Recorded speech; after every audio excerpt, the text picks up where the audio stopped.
Bon, aujourd'hui, je vais lire mes fiches que j'ai écrites quand j'ai lu le livre Le Moyen Âge, Art d'Occident, volume 1, le roman de Henri Faucillon. Voilà. Donc, l'Europe occidentale crée sa propre culture en se dégageant des influences méditerranéennes, orientales et barbares. Décrire ces systèmes organiques que nous appelons des styles. Là, j'ai mis entre guillemets ces systèmes organiques que nous appelons des styles. Ouvrez les guillemets. Étude des relations qui s'établissent entre les faits, les idées et les formes. Ces dernières ne sauraient être considérées comme un simple décor. Elles prennent part à l'activité historique. Elles en donnent la courbe, qu'elles ont puissamment contribué à dessiner.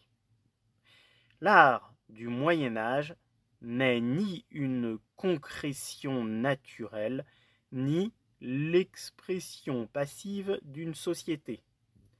Dans une large mesure, il a fait le Moyen Âge même. Donc on ferme les guillemets, on rouvre les guillemets pour une autre citation. Les origines du christianisme sont, entre encadrement géographiquement, donc les origines du christianisme sont géographiquement orientales et méditerranéennes. Il eut d'abord le ton de la culture hellénistique, puis celui des communautés d'Asie. Byzance reçut et maintint cet héritage, mêlé aux apports de l'Iran et des nomades. Fermez les guillemets, et là j'ajoute plus les invasions. Mêlé des apports de l'Iran et des nomades et des invasions. L'Occident s'étend, par exemple les croisades à Byzance. L'Occident s'étend. Donc il y a contact et pénétration d'autres cultures. Là, on ouvre une autre citation où Faucillon dit que la Divine Comédie est une cathédrale. Donc, la Divine Comédie de Dante. Autre citation, ouvrez les guillemets, l'architecte, l'imagier et le peintre sont unis aux philosophes et aux poètes. Et tous concourent à élever une sorte de cité de l'esprit. Fermez les guillemets. On ouvre d'autres guillemets. La tendance au colossal qui, dans certaines civilisations, est un signe de dérèglement et de déclin, s'associe ici à la plus ferme raison. Fermez les guillemets. La pierre est, ouvrez les guillemets, la pierre est non seulement la bâtisse, mais le décor incorporé à la sculpture. Les nécessités tectoniques définissent la forme romane. Entre parenthèses, tectonique du grec tektonikos, de construire. Structure, ossature porteuse d'un édifice bâti, organisation des constituants d'un système. Et on arrête là la définition de tectonique. Là, j'ouvre une parenthèse pour mettre une remarque personnelle que j'ai écrite à ce moment-là. Les nécessités tectoniques font la forme de l'architecture. Et ça, que les nécessités tectoniques font la forme de l'architecture, c'est commun à l'art roman et à l'architecture moderne. De l'architecture moderne, c'est-à-dire de l'architecture du début du XXe siècle. Ouvrez les guillemets, une autre citation, ouvrez les guillemets, le mur tend à s'évider dans la structure gothique. Fermez les guillemets. ouvrons d'autres guillemets, même réduites, les formes évoquent leur grandeur originelle et elles font paraître dans la délicatesse des travaux les plus précieux le souvenir des masses énormes pour lesquelles elles furent d'abord conçues. Fermez les guillemets. Et là, j'ouvre une parenthèse pour mettre une remarque personnelle. Les formes évidées du gothique rappellent les formes massives du roman. C'est-à-dire que je reformule ce qui a été dit précédemment. Fermez la parenthèse.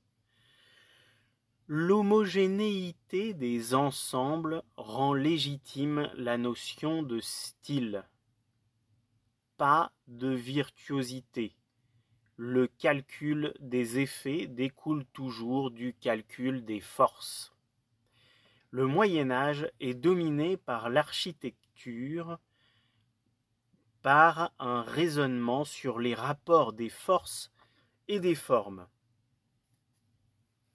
Gothique européen, avec des inflexions locales, mais traduit partout les mêmes connaissances.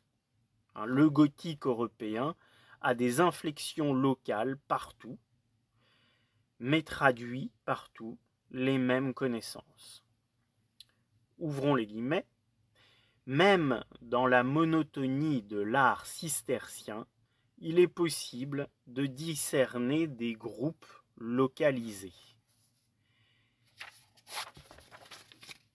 Chaque localité, ouvrons les guillemets, chaque localité, avec ses matériaux, ses traditions et ses usages, interprète le modèle qui lui est offert et le programme qui lui est soumis.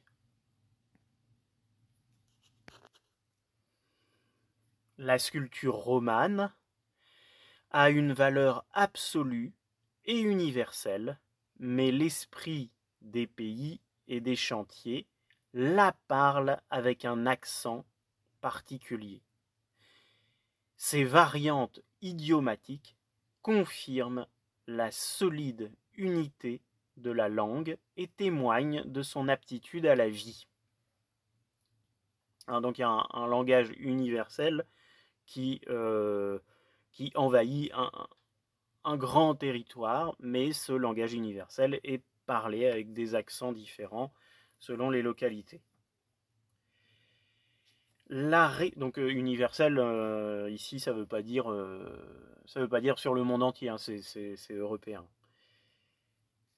La raison du caractère local et européen du Moyen Âge, deux petits points. L'activité du Moyen Âge est double, sédentaire et nomade, local et européen.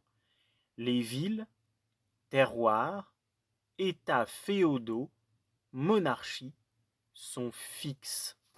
Les routes du commerce et les voies empruntées par les pèlerins sont des flux.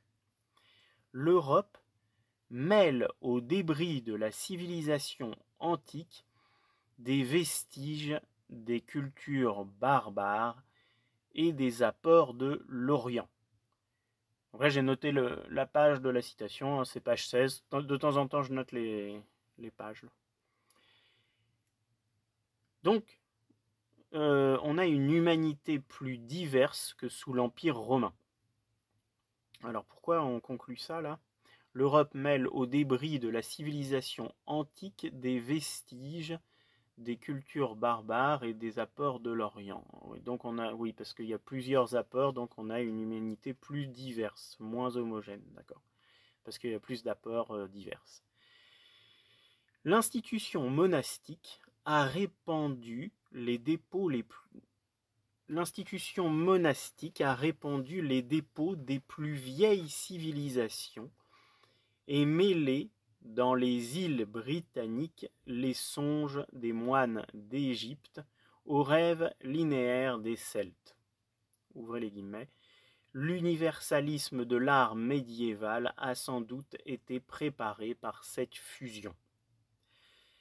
Cet art universaliste est un art encyclopédique. Tout étant en Dieu, il ne se refuse à rien. Il prend le tout de l'homme, depuis ce qu'il a d'apparemment bas jusqu'à ses extases, jusqu'à ses visions. On dirait que la pensée chrétienne éprouve le besoin de posséder l'univers et de se posséder. Fermez les guillemets.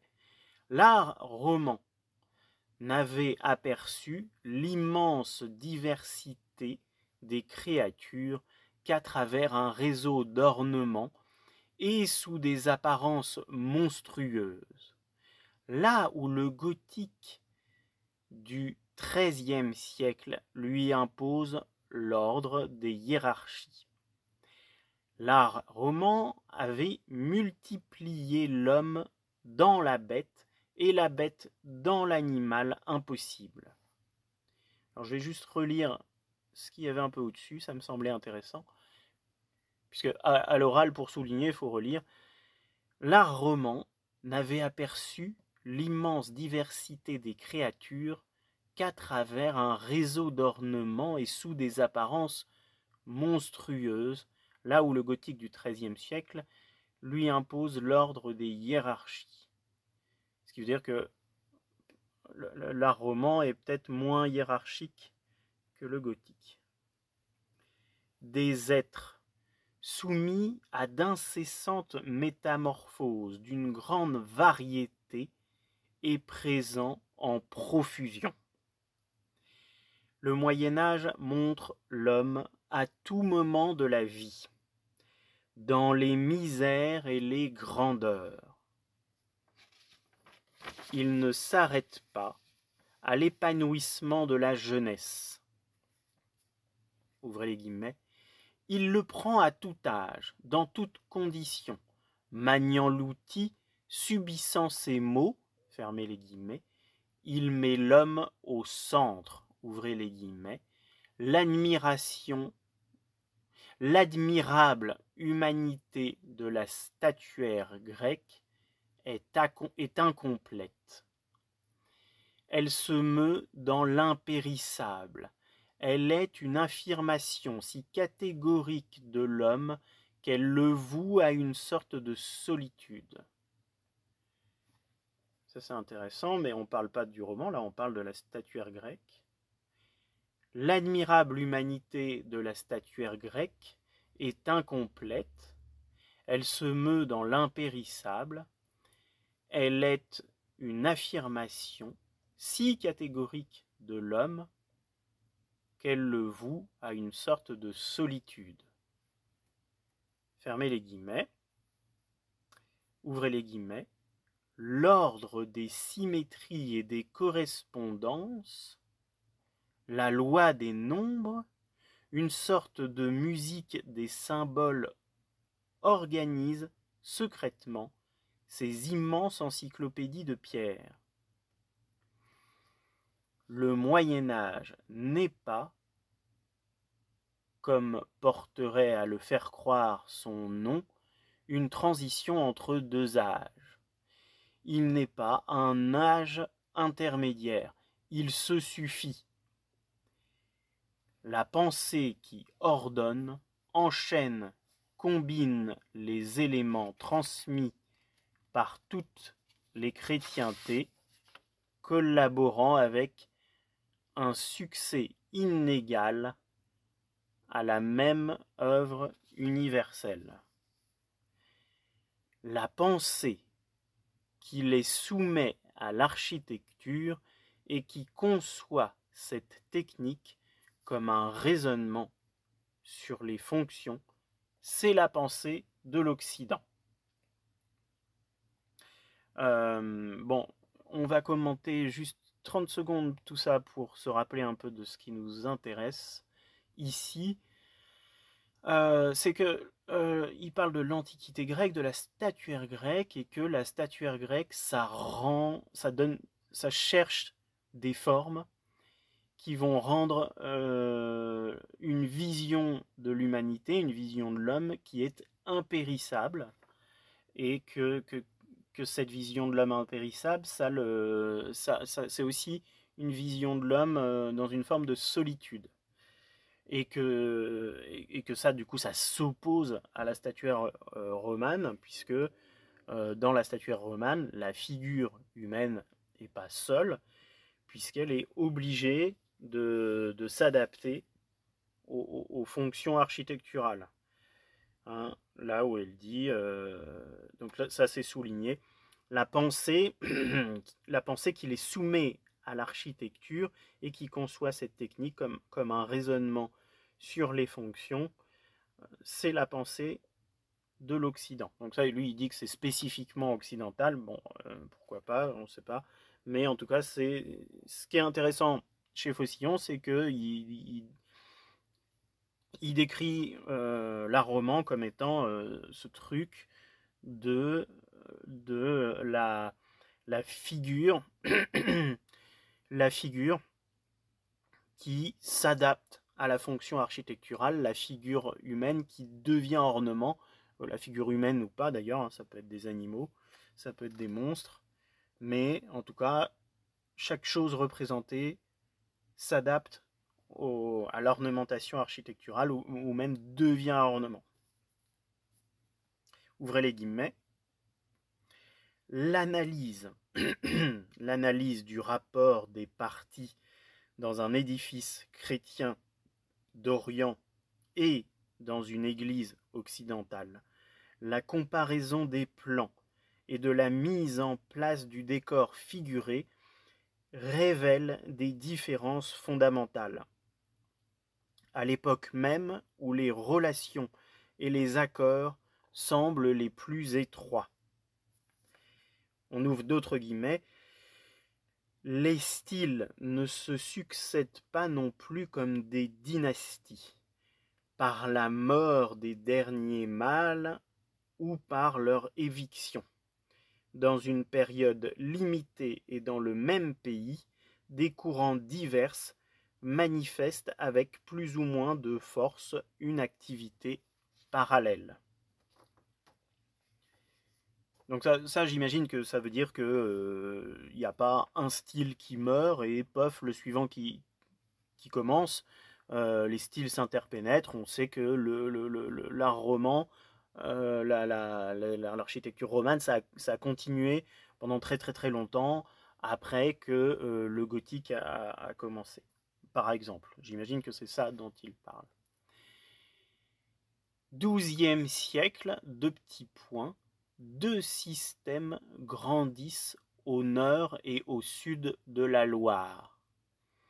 L'un en plein épanouissement classique, deux petits points, l'art roman, virgule, l'autre avec une vigueur et une précocité d'expérience, l'art gothique. L'art roman persiste en Allemagne jusqu'au XIIIe siècle. Plus tard encore en Italie et dans l'Espagne méditerranéenne. Gothique du XIIe siècle. Robuste et énergie primitive. Survie au succès de la formule de l'âge suivant dans certaines églises françaises.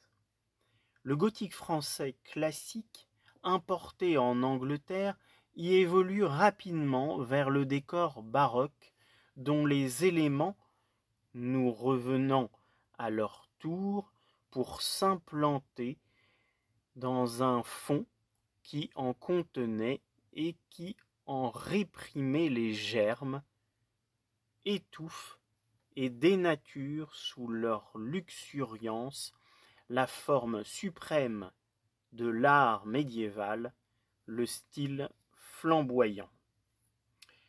Donc ça c'est intéressant, on va le relire, mais grosso modo, pour le dire sans lecture laborieuse, les formes du gothique français classique vont être importées en Angleterre vont être transformés en Angleterre en une forme de baroque. Alors, Faucillon, il utilise le mot baroque pas comme la période baroque qui a lieu à peu près au XVIe siècle, mais il importe ce mot dans la période du Moyen Âge donc c'est le mot baroque utilisé pour décrire une certaine esthétique et certaines formes. Voilà. Et donc, les Anglais vont transformer ce gothique français classique en baroque, et ce gothique baroque anglais va revenir en France, et c'est ça qui va, en quelque sorte, féconder le gothique français flamboyant.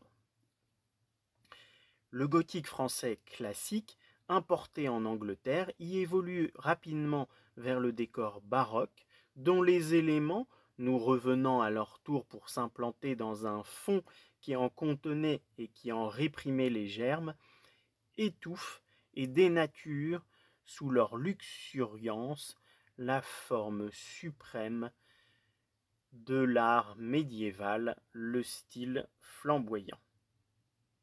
Ouais, donc ce qu'ils nous disent, c'est que quand le baroque, le gothique baroque anglais revient en France, en France, ce gothique-là est plus ou moins étouffé. Ses germes sont réprimés, et c'est ça qui donne le gothique flamboyant. Donc le gothique flamboyant est moins exubérant, d'après ce que je comprends là, que le gothique dit baroque anglais. Cette fermeté des grandes époques, puis des crises de raffinement, l'originalité des maîtres est susceptible d'invention. Elle détermine, dans les styles les plus homogènes, un traitement libre et hardi de la formule, parfois même des mutations fondamentales. L'étude des influences prouve la liberté du choix. La généalogie des églises donne rarement naissance à de pures répliques.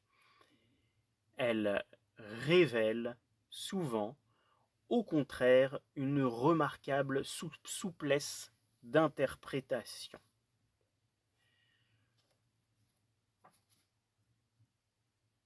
Alors il y a une question sur les œuvres non signées, mais les auteurs y impriment leur marque. Alors j'ai juste écrit ça pour noter que ça existe, quoi. Ouvrez les guillemets.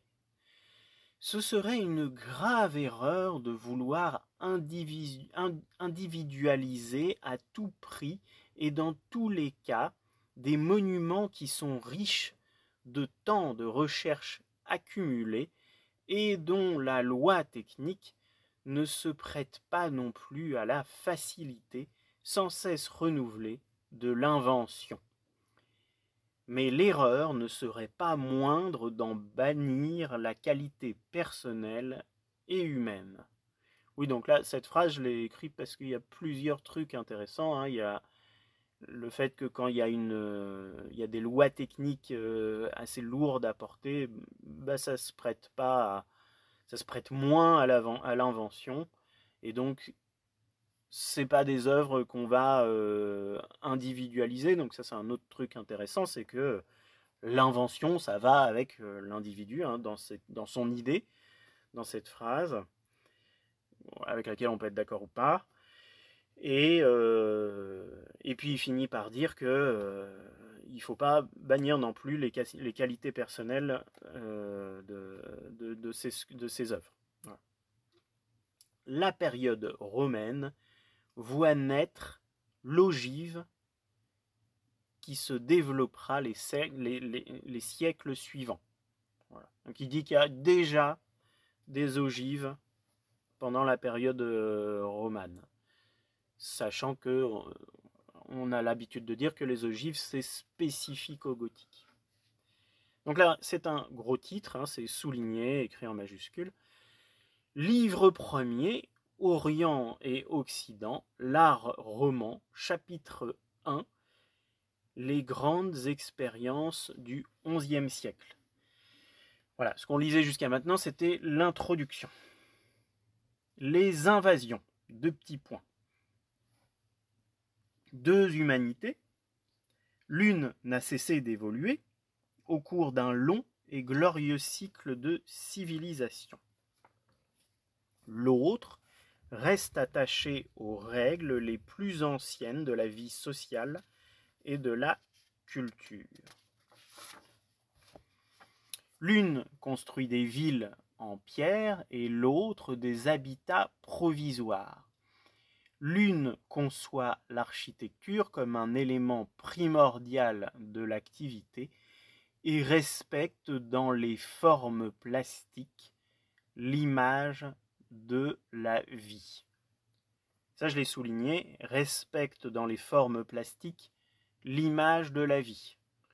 Puisque une raison pour laquelle j'aime Faucillon, c'est qu'il parle des formes plastiques et qu'il va leur donner vraiment du sens.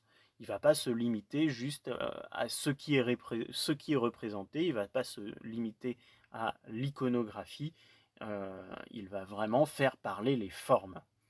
Et donc là, qu'est-ce qu'il dit sur les formes? C'est qu'elles respectent l'image de la vie. Donc on a déjà un indice sur le parti pris des formes plastiques du roman ici. Enfin là, peut-être qu'il ne parle pas du roman, là encore, peut-être qu'il parle d'autre chose, peut-être qu'il parle du pré-roman. Pour la seconde, oui, puisqu'il parle de 2 peuples, il parle de 2 peuples, on va revenir au début de la phrase pour savoir. 2 humanités, il parle de 2 humanités. Donc pour la seconde humanité, l'art est parure et consiste en combinaisons abstraites. Bon, là, je suppose qu'il parle des Celtes. Hein. Le christianisme se répand en Europe occidentale par l'Orient, entre parenthèses, Byzance. Les barbares contribuent pour leur part à orientaliser l'Europe. Ils propagent des apports plus lointains. Progrès de l'islam jusqu'aux Pyrénées, entre parenthèses, bataille de Poitiers 732, fermez la parenthèse, et exode des moines syriens pendant la querelle des images, entre parenthèses, crise iconoclaste. On a les dates de la crise iconoclaste, pour rappel, 726-843. Donc ça, c'est des ajouts personnels. Voilà, donc je vais relire la phrase. Progrès de l'islam jusqu'aux Pyrénées, 732, bataille de Poitiers, et exode des moines syriens pendant la querelle des images, 726-843, ajoute de nouveaux éléments. Problème, 2 petits points, Rome ou Orient et culture méditerranéenne ou culture barbare. Là, c'est écrit en majuscule. Après avoir été tributaire des formes méditerranéennes, des formes barbares et des formes orientales, l'Occident restitue un équilibre à son profit et crée ses propres formes. Hein. Avant l'art roman, selon Faucillon, l'Occident n'inventait pas, n'était pas créateur, mais n'était qu'influencé, en gros. Et là, il va commencer à créer ses propres formes. Après les invasions, pas de rupture brusque et radicale avec la tradition antique, mais déplacement des valeurs. L'Occident va inventer ses propres formes à partir du roman, mais ses propres formes, il ne va pas les inventer à partir de rien, hein, il va les inventer à partir des influences qu'on a mentionnées plus haut, hein, c'est-à-dire Rome, l'Orient, la culture méditerranéenne et la culture dite barbare, c'est-à-dire les Celtes, j'imagine. Mais aussi l'islam. Les villes gardent des institutions héritées de l'Empire, mais, ouvrez les guillemets, le ton de la civilisation cesse d'être urbain. Il s'imprègne des habitudes rustiques et des formules des sociétés primitives.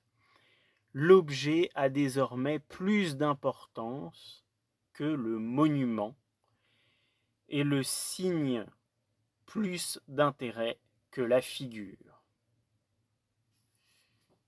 L'objet a désormais plus d'importance que le monument et le signe plus d'intérêt que la figure. On dépouilla de leurs colonnes les monuments de Rome pour faire l'ornement des basiliques. L'art de la sculpture funéraire est le plus long à se renouveler. Pourtant, plus nombreuses étaient les tombes grossières, historiées de figures abstraites et de signes géométriques. Donc ça, je ne sais pas si ce dont il parle, c'est ce à quoi je pense, mais il y a des choses qui valent le détour hein, dans des photos, dans des catalogues que j'ai vus, avec des tombes historiées avec des figures vraiment géométriques, hein, qui ressemblent, enfin on se dirait plutôt que ça ressemble à de l'art du début du XXe siècle. On a l'impression que c'est très moderne, c'est très étrange, c'est des choses qu'on ne voit pas souvent. Ouvrez les guillemets. Les tentatives les mieux intentionnées du pouvoir sur la vie de l'esprit restaient inefficaces comme des caprices d'amateurs. Fermez les guillemets. La conservation de l'ancienne culture était superficielle. Hein, ils conservent l'ancienne culture, c'est-à-dire, j'imagine, la culture gallo-romaine, mais ils ne font que la répéter. Et derrière, ils la répètent bêtement, en fait. Ils la répètent sans avoir les fondements spirituels derrière qui fait qu'ils la connaissent, quoi. Ils répètent des habitudes. Donc déclin et fin de l'art antique. Pas seulement précipité par les invasions. Cet art antique, il était, ouvrez les guillemets, exténué par l'académisme des copies, c'est-à-dire de la copie bête. Par endroits, il était susceptible de se renouveler par les apports régionaux. Par exemple, en Gaule, dans la petite sculpture, qui contribua à la genèse du Moyen Âge. VIe siècle, deux petits points. Les arts de la période impériale sont ouverts aux influences extérieures. Grèce, Étrurie et des marchands d'Asie amènent certains thèmes d'ornement que l'on retrouve à la fois sur les linteaux des basiliques syriennes et sur les tombes des hypogées mérovingiens. Ouvrez les guillemets. Que l'on examine l'art des Goths d'Italie, celui des Visigoths d'Espagne, ou celui des Francs de la Gaule, ils apparaissent formés des mêmes éléments. Ils présentent à peu de choses près les mêmes caractères. Fermez les guillemets.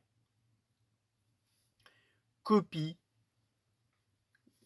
Là, il dit qu'on a affaire à des copies durcies et desséchées de l'art antique.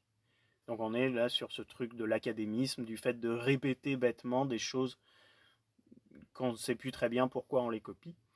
Donc les formes ne sont pas habitées d'un esprit, d'une pensée. Copie durcie et desséchée de l'art antique, voisinant avec des thèmes orientaux et avec le vocabulaire ornemental des nomades, ainsi qu'avec des stéréotypes byzantins. Diversité qui constitue une mosaïque plutôt qu'un style. Il y a un mélange de plusieurs influences, plusieurs apports qui ne se fondent pas en un truc homogène, mais qui est un mélange mosaïque de plusieurs trucs, de plusieurs influences.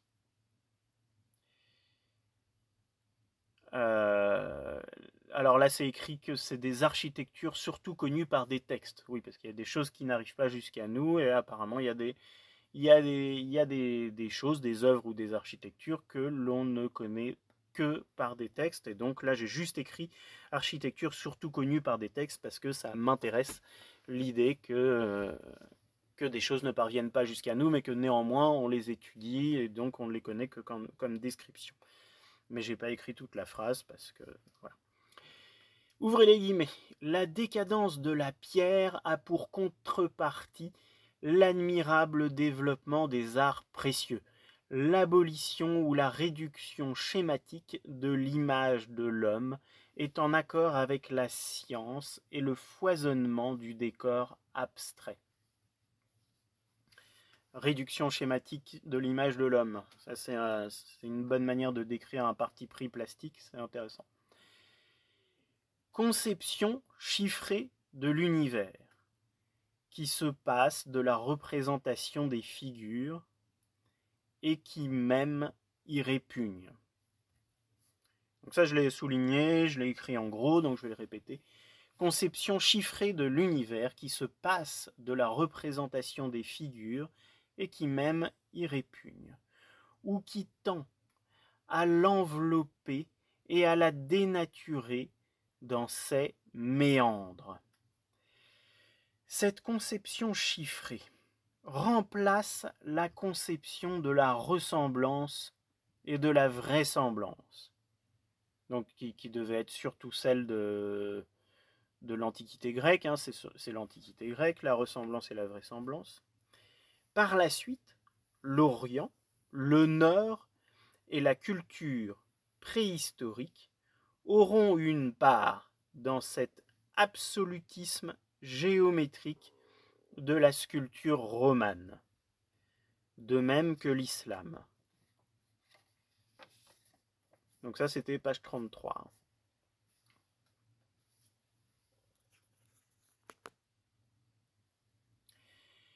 L'art carolingien modifia le dosage de ces éléments. Reprise exemplaire de la Rome antique et émulation avec l'art byzantin. Entre parenthèses, lié à la restauration de l'Empire romain d'Occident ressuscité par les clercs érudits qui firent de Charlemagne un nouveau David à Noël 800. Entre parenthèses, je mets les dates des Carolingiens. Les Carolingiens, l'ère carolingienne, c'est 751-987. L'Empire d'Occident est rétabli par le concile présidé par Charlemagne au Vatican. Donc oui, tout ça, ça se passe pendant l'Empire carolingien. Dans le même réseau d'un style composite, oriental et barbare, deux dominantes caractérisent cette période. 1. Le retour à la qualité monumentale et 2. La renaissance de la figure humaine. Voilà, on était dans une période avant les Carolingiens où on répugne à montrer la figure humaine parce qu'on est dans une conception chiffrée de l'univers et donc il y a une réduction schématique voire de la figure humaine, voire pas de figure humaine du tout, et là il y a une renaissance de la figure humaine et une retour à la qualité monumentale. On n'est plus dans des petits objets. D'ailleurs, je crois que l'on parle de renaissance carolingienne, comme on parle de la renaissance pour le XVe siècle en Italie. Donc là, je crois qu'on parle aussi de renaissance carolingienne pour les Carolingiens. Et donc c'est pareil que la Renaissance en Italie, hein. C'est la renaissance de la figure de l'homme, c'est la renaissance de l'intérêt pour les Grecs, puisque les Carolingiens, ils vont faire des drapés aussi. Ils vont représenter les saints dans des drapés grecs. Dans l'art de bâtir, mais aussi dans la grande peinture historique qui décorait les palais de la Moselle et du Rhin, dans la monture des cabochons combinée avec l'orfèvrerie, l'image de l'homme ne s'impose pas à la sculpture en pierre, mais abonde dans les manuscrits. Dans le même temps, une vieille culture celtique, enrichie d'éléments orientaux, conservait et développait des figures dans un tout autre sens. Manuscrits irlandais du XIIe siècle au Xe siècle, deux petits points, ouvrez les guillemets. Donc ces manuscrits enveloppent l'être humain, la bête, la plante, dans des replis d'entrelacs, ou d'entrelacs, je pense. Dans des replis, ça enveloppe l'être humain, la bête, la plante, dans des replis d'entrelacs, pareils au chaos d'une genèse. L'homme palmette, l'homme entrelac, l'homme spirale, s'oppose à l'évangéliste en toge, au comte en chlamyde de cérémonie. Oui, parce que dans les manuscrits carolingiens, on a un retour à des proportions justes, ou en tout cas une recherche de vraisemblance pour les représenter, je crois, avec de bonnes proportions et avec un drapé relativement cohérent. Il y a deux styles de drapé. Il y a un drapé un peu nerveux et puis il y a un drapé qui est plus tombant. Hein. Selon ce que je me souviens plus comment on les appelle exactement. Hein. Et ce qui fait face à ça dans les manuscrits irlandais, dans les manuscrits celtiques, on va voir des personnages qui n'ont pas des proportions justes, qui sont plus stylisés, plus géométriques, et dont les corps peuvent se tordre, donc là, en homme palmette, en homme entrelac et en homme spirale, ils vont se tordre selon des ornements, selon des formes d'ornements. Voilà. Ces deux mondes s'affrontent et se pénètrent dans l'art carolingien. Ah oui, donc le monde des hommes qui sont représentés et qui s'infléchissent selon des ornements ça va s'affronter et se pénétrer avec cet autre monde des personnages bien représentés. J'interprète un peu ce qu'il dit. Ouvrez les guillemets, combinaison fantastique où la figure de l'homme semble prise et paralysée, mais où elle multiplie en réalité ses expériences et contrôles. Variété des types dans l'art carolingien. Pays du Nord et de l'Est, où la cour de Charlemagne et de ses successeurs rayonne. Deux petits points. Les monuments restent fidèles au type courant de la basilique couverte en charpente. Entre parenthèses, exemple, la basse œuvre de Beauvais, fermez la parenthèse. Ces pays du Nord et Est, ces pays du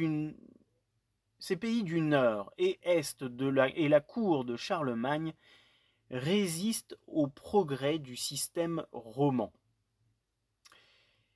Ouvrez les guillemets, mais la sévère beauté du pignon décoré, seulement d'une croix d'entrelacs, l'élégance géométrique de l'ornement qui court autour de la baie atteste un sens large des nus monumentaux et de cette espèce de puissance murale qui définit immédiatement une grande architecture.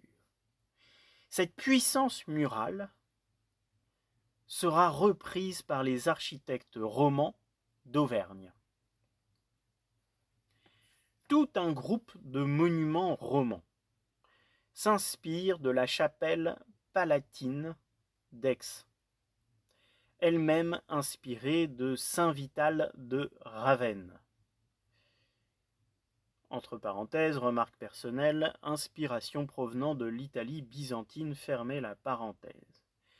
Réduction des 16 pans extérieurs du bas-côté aux 8 pans du chœur par l'insertion de voûtins triangulaires entre des travées carrées. Ouvrez la parenthèse, travées, deux petits points, ce sont des portions comprises entre deux points d'appui.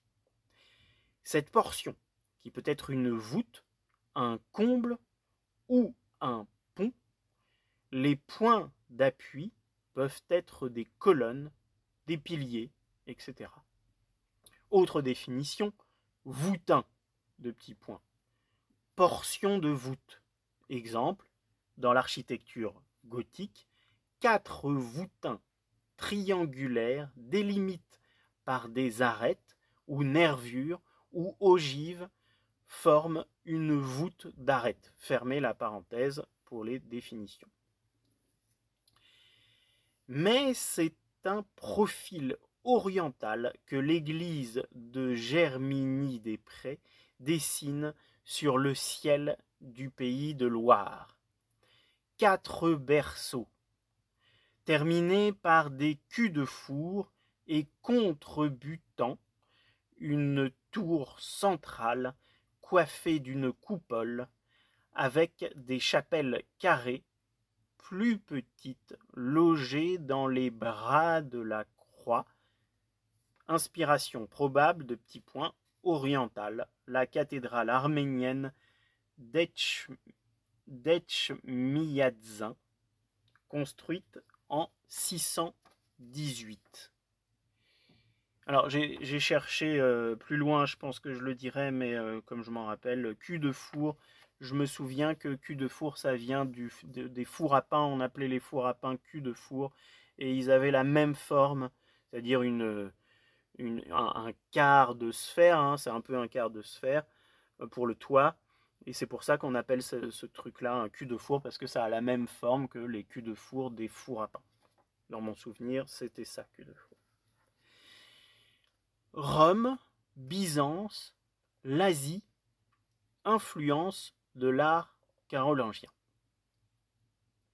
Donc l'art carolingien a été influencé par Rome, Byzance et l'Asie. Autre influence, entre guillemets, plus originale, je crois que je mets entre guillemets parce que c'est Faucillon qui dit que ces autres influences sont plus originales. Les grandes églises bénédictines de Hallé, Saint-Riquier, Saint-Gall, églises à double abside et parfois à double transept, qui semblent constituées de 2 édifices indépendants, soudés par leur façade occidentale. Abside, donc là c'est fermé, ouvrez la parenthèse pour une définition. Abside, deux petits points, extrémité en demi-cercle, derrière le chœur. Autre définition, transept. Le transept croise perpendiculairement la nef de l'édifice et détermine donc 2 bras. Fermez la parenthèse. Bon, quelquefois j'insère des définitions directement dans le corps du texte, donc je les lis et ça permet de faire un petit rappel. Des définitions que probablement tout le monde connaisse, mais tant pis.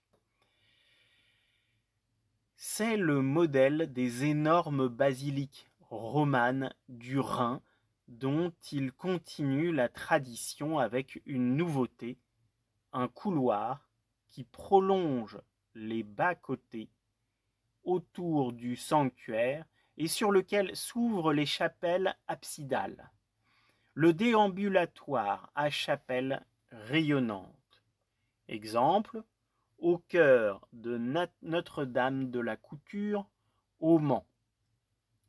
L'architecture carolingienne aurait substitué la pile composée à la pile cylindrique et à la pile quadrangulaire, combinaison d'une importance capitale puisque son développement continu pendant 2 siècles fait passer l'architecture du système mural, où les forces sont passives, à celui de l'architecture fonctionnelle, où chaque membre spécialisé agit en vue d'une fonction déterminée. Donc là, j'ai pas écrit la définition dans le corps du texte, mais selon mon souvenir, une pile, c'est un morceau de colonne, et quand on empile plusieurs piles, ça fait la colonne. Je crois que c'est ça, hein, mais faudrait vérifier. Aix et Giverny, 2 petits points. Porches monumentaux constituant des masses puissantes avec un étage pourvu d'une élévation vouée au culte d'un saint ou du sauveur. Précurseur des vastes porches romans et annonce par le développement des tours l'avenir de la façade harmonique. Faucillon conclut que le roman ne se limite pas au XIe siècle, mais commence à l'avènement des Carolingiens. Différence essentielle entre art roman et art carolingien, 2 petits points. Ce dernier, l'art carolingien, n'incorpore pas à la pierre la décoration monumentale. Il continue le système du revêtement ou du plaquage, mosaïque, peinture. Les diverses techniques sont encore séparées et ne sont pas soumises au principe d'une ordonnance unique. Ça, je vais le relire, je l'ai souligné et écrit en gros.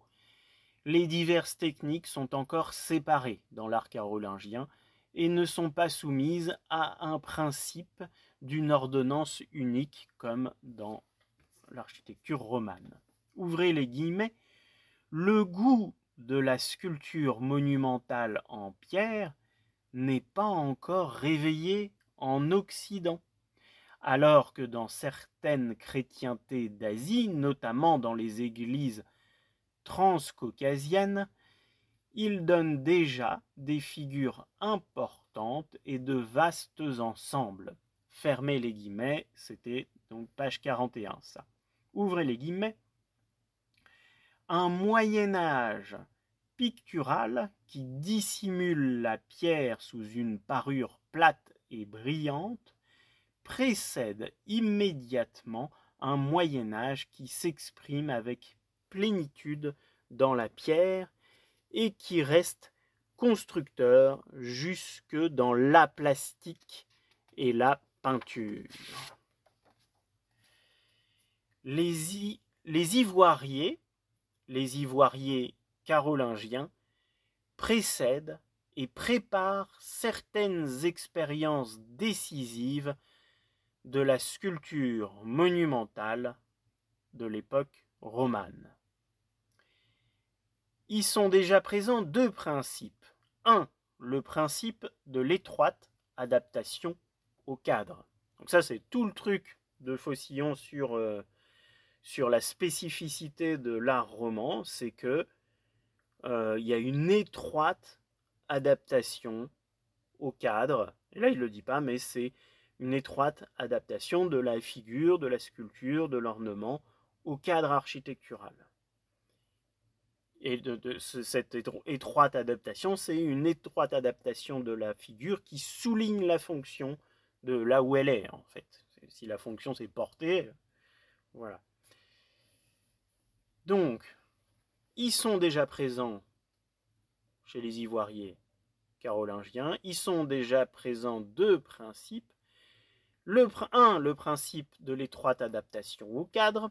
2, le principe de la composition ornementale des figures. Les figures deviennent des ornements, deviennent des compositions ornementales. Exemple de petits points, un peigne de colonnes où les personnages sont distribués et courbés de manière à respecter et même à souligner les limites très accidentées et la forme toute particulière du champ où ils sont inscrits. Vous avez un peigne dans lequel les figures s'inscrivent et les figures vont se courber et prendre la forme du truc dans lequel elles sont, quoi. Alors là, il y a une petite astérisque, il faut que j'aille un petit peu plus loin. Entre parenthèses, ouvrez la parenthèse, pour une remarque personnelle de moi-même, puisque quand je prends des notes, je fais des remarques personnelles. Inscription dans le cadre égale le Moyen-Âge est un monde clos dans le temps, Genèse, jugement dernier, et probablement l'espace. C'est aussi un monde clos, probablement dans l'espace. Oui, donc ça c'est une interprétation personnelle, c'est pas à prendre comme quelque chose que Faucillon dit, c'est pas c'est à prendre avec des pincettes. Voilà. Autre exemple. Mais ce qui est intéressant, c'est que Faucillon se limite à faire parler la forme. Et il fait parler la forme en disant, voilà, la figure se met en adaptation étroite au cadre architectural, mais il ne va pas en tirer des interprétations comme moi je fais dans ma remarque personnelle. Et donc c'est plus intéressant. Autre exemple, 2 petits points. L'ivoire de la bibliothèque de Saint-Gall, du fameux moine Tuotila, ou Tuotilo, j'ai mal écrit, avec figure d'ange exactement combinées comme des tiges d'ornement. 2 petits points, cet ornement se retrouve à l'état pur dans le registre du feuillage qui complète en haut la décoration de la plaque. Ouvrez les guillemets. De même que l'art du XIIe siècle, donc je mets entre parenthèses, remarque personnelle, c'est le gothique, je pense que c'est l'art du XIIe siècle, le gothique. De même que l'art du XIIe siècle n'est pas l'épanouissement brusque et soudain d'une culture au lendemain d'un âge grossier et barbare, de même, le XIe siècle n'est pas un réveil miraculeux. Le XIe siècle n'est pas un réveil miraculeux puisqu'il y en a des prémices déjà dans l'art carolingien. La coupure de l'an 1000 est arbitraire, entre parenthèses, pas ou peu de millénaristes, semble-t-il à l'époque. Fermez la parenthèse. Nœud d'événements qui explique la naissance d'un style. À la mi-10e siècle, dit-il entre parenthèses. Et la métamorphose de l'Occident. Il y a un nœud d'événements qui explique la naissance d'un style et la métamorphose de l'Occident. La stabilisation des barbares. Ils sont admis dans la communauté chrétienne. La conversion des Hongrois et la constitution de la monarchie apostolique de Hongrie, à peu près en l'an 1000. Ils se retournent contre les envahisseurs venus des steppes. Conquête de la Sicile en 1060-1091 et de l'Angleterre en 1066 par les Normands, qui sont toujours conquérants, mais de l'intérieur et non plus comme un choc barbare venu de l'extérieur. Voilà, donc la conquête de l'Angleterre par les Normands, c'est la fameuse broderie de Bayeux qui raconte ça, puisque la tapisserie de Bayeux n'est pas une tapisserie, mais est une broderie. Ils ont accepté les cadres et les règles de la société féodale, et de pirates, ils deviennent marchands. recul des Arabes, entre parenthèses bataille de Poitiers de Charles Martel en 732, la Reconquista, entre parenthèses la reconquête de l'Espagne par le monde chrétien en 722, de 722 à 1492, donc tout ça c'est quand même très long, et donc ça fait qu'il y aura quand même une influence de l'islam et de l'architecture musulmane sur l'architecture romane, puisque ça se rapproche. Et fin 11e siècle, deux petits points, il y a en Syrie une monarchie de type occidental. La Méditerranée redevient un lieu de navigation et d'échange. Occident et Orient cessent d'être séparés. Donc ça, c'est tous les facteurs, il vient de résumer tous les facteurs qui vont faire, qui sont des facteurs multiples, qui vont faire qu'il y a une nouvelle pensée qui va naître. Donc lui, il dit plus penser, je ne sais plus ce qu'il dit. Dès la fin du Xe siècle, la Baltique jouera le même rôle que la Méditerranée pour les Flamands.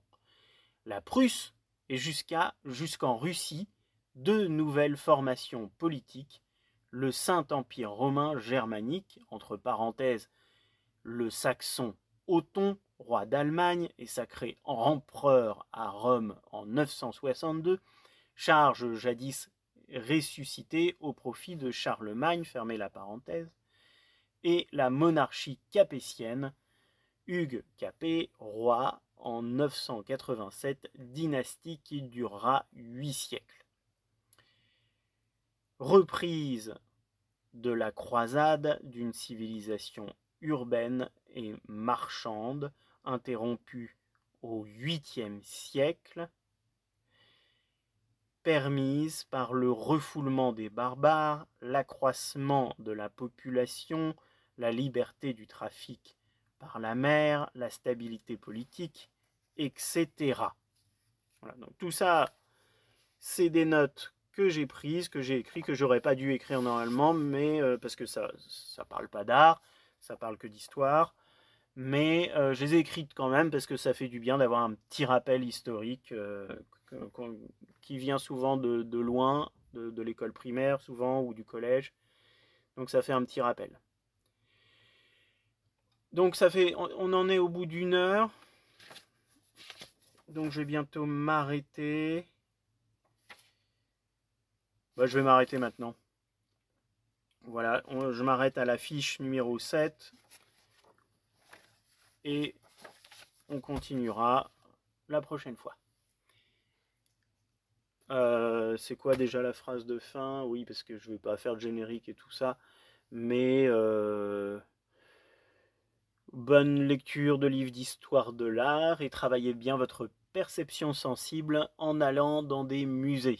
Voilà, bonne journée à tous.